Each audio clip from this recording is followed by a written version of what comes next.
రాజుల పండగ మహోత్సవాలు అంటే బల్లల పండగ అనమాట. ఈ కార్యక్రమంలోని విజయ్ కుమార్ అన్నయ్య గారు పాలు పంచుకోవడం ప్రతి ఒక్కరికి నిజంగా అంటే చాలా ఆనందం.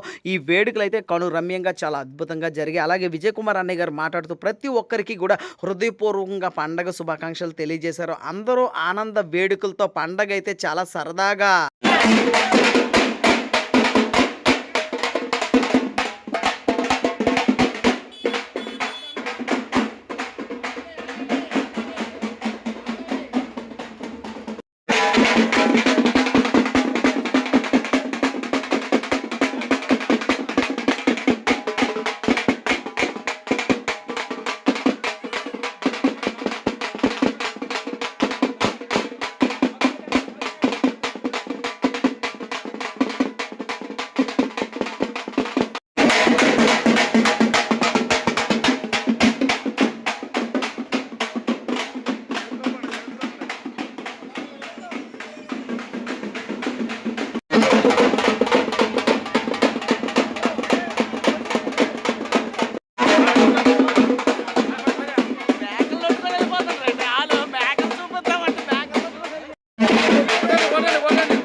ఫ్రాన్స్ రజకోత్సవాలు ఫ్రాన్స్ రజకల పండగ ఫ్రాన్స్ చాలా హ్యాపీగా ఎంజాయ్ చేస్తున్నాం ఫ్రాన్స్.